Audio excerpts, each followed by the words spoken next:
Hi, it's me, Mom Lady.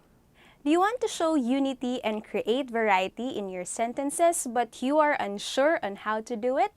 Don't worry, I've got you. But before that, let's roll the intro!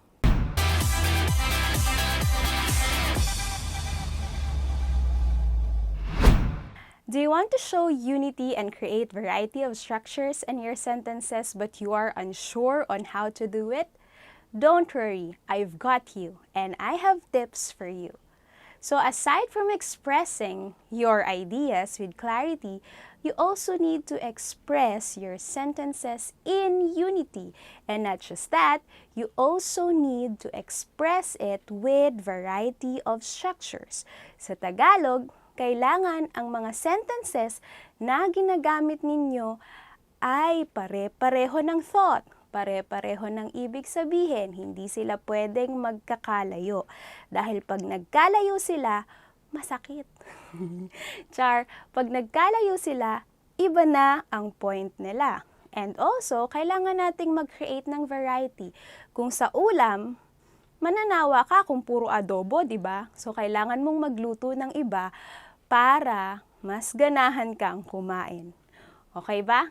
And ayun na nga, let's try to see this sentence. Sarah is the president of the student council and she belongs to Section Kindness. As you see, Sarah is being the president of the student council. And it was also defined or described that Sarah was or belongs to Section Kindness. So it doesn't make sense.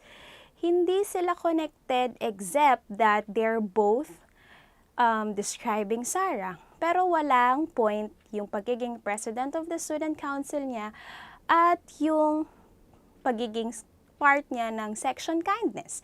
So how are we going to improve this into a good sentence? Or how are we going to create a united or with unity sentence? So we can say, Sarah, and then comma, who belongs to the Section Kindness, comma, is the president of the student council. So it's very clear now that Sarah is from Section Kindness and is also the president of the student council. Let's consider another example in showing unity. The captain of our team is a senior student, comma, and his name is Ramoncito. So we are all aware that Ramoncito existed being the captain of the team and a senior student. So we are all aware of that. But it doesn't make sense because we all know that Ramoncito is just the captain of our team and a senior student. So walang sense, right?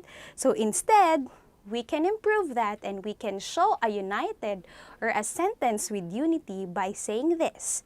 Ramoncito, comma, the captain of our team, comma, is a senior student.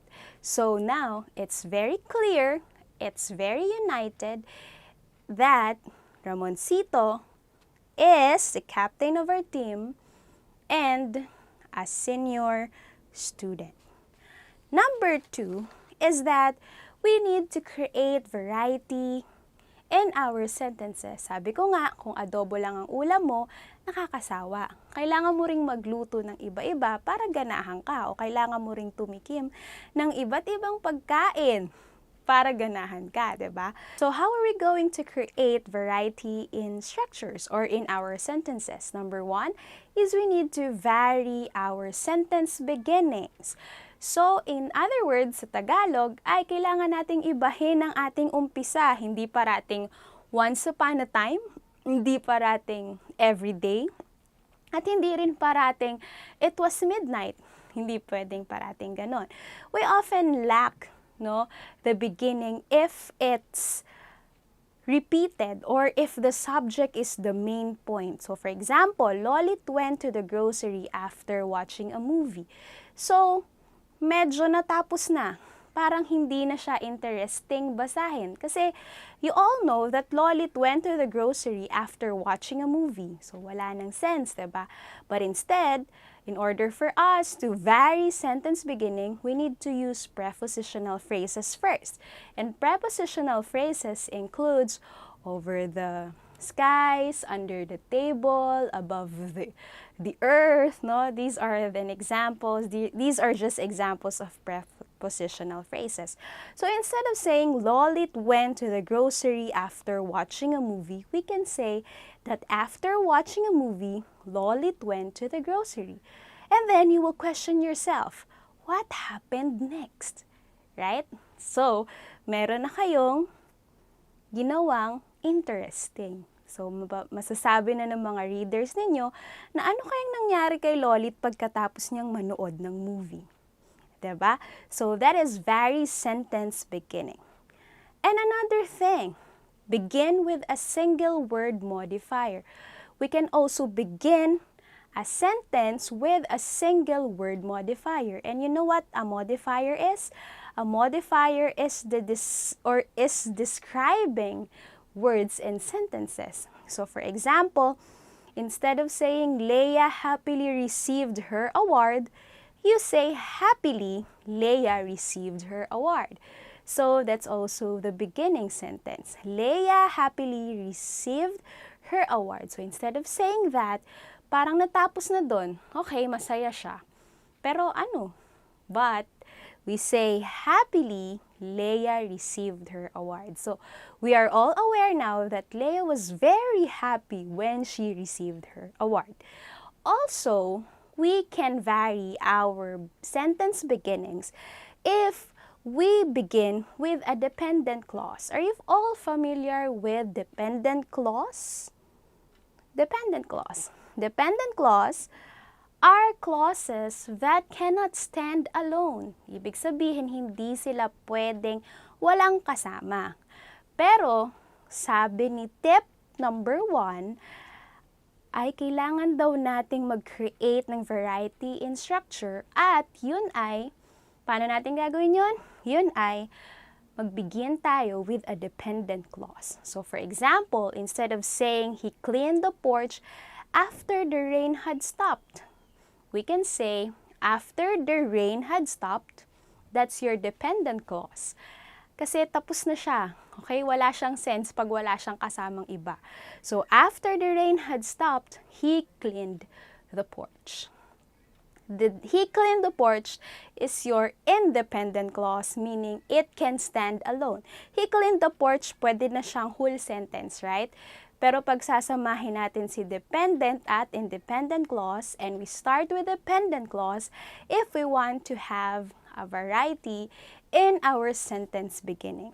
And number 2, we need also to vary the lengths of the sentences, as what I've mentioned in our past videos, that we need to make our sentences short for a better understanding of our ideas. We also need to vary length of the sentences. So how are we going to use that? Instead of creating long sentences, instead of creating choppy sentences, no, we're all confused with that. We need to use variety of short, variety of lengthy, variety of average sentences. And number 3, we do not overuse the words and so. The words and so.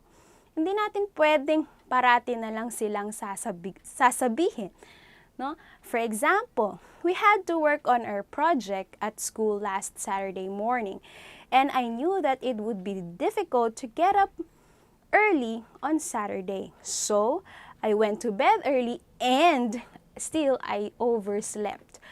So, I could have stayed up late on Friday night. So, paulit-ulit na lang si and so. But instead, we need to limit it into one.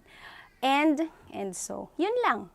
Diba? Hindi na natin kailangang ulit-ulitin si and so. Number 5 is we need to use balanced sentences. And how are we going to use balanced sentences? we need to write or we need to add comma, semicolon, colons, period. So, pwede natin gamitin yung mga yon in order for us to have balanced sentences. And we use these balanced sentences if we are trying to compare things. For example, we say, I like indoor activities, and then we use semicolon, he likes outdoor fun. So, kita ninyo yung difference na gusto niya ng outdoor while gusto ko naman ng indoor activities. It can also be learn to read, comma, and read to learn. So, it's a comparison, no? It's giving you similarity and dissimilarity in sentences. To see is to believe. You repeat the word to. No? To see is to believe. And then number 6, we also need to use elliptical sentences, especially when writing about dialogues. So if we are writing about dialogues, if we are writing about conversations, we need to write elliptical sentences, or we need to use exclamation point, periods, question marks. And we need to use that in order for us to create a variety in our sentences. So for example, if you say, hurry up, follow me, you cannot say, hurry up, period, follow me, period. No. Instead, you say, hurry up, exclamation point, because you wanted to emphasize things. You wanted to emphasize that you are hurrying up.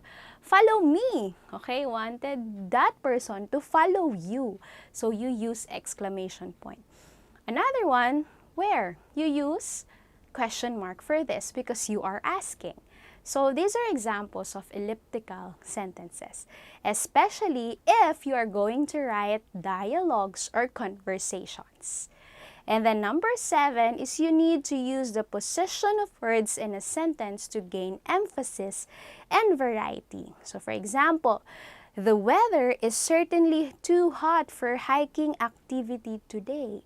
So, medyo, okay, it was given the description that the weather is very hot, no, for a hiking.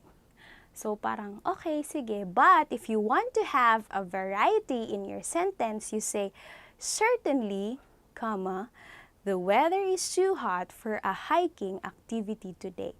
So, nagkaroon na siya ng sense. Nagkaroon na siya ng thinking sa inyong mga readers. And for number 8, tip, use the principle of climax in a sentence. You know the principle of climax in a sentence? You know what a climax is? This is the highest part of whatever you are doing. That's the peak, especially if you are talking about stories. No, that's the peak or the heightened emotion of a story. So you need to use the principle of climax in sentences. So for example, the money that was collected helped pay for her rent, buy some groceries, and pay for her operation to restore her sight. So notice the climax in sentence. It was from the very least important to the most important. And that is the very least was the paying of rent. She used the money to pay for her rent.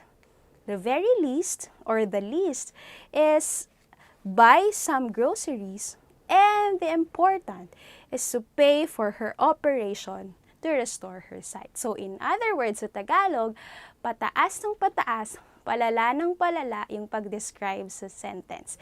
And that is how you apply the principle of climax in sentences. Try these examples for better understanding. Don't worry, answers are provided. If you find this video useful, do not forget to like, share, and click the notification bell for updates. See you again!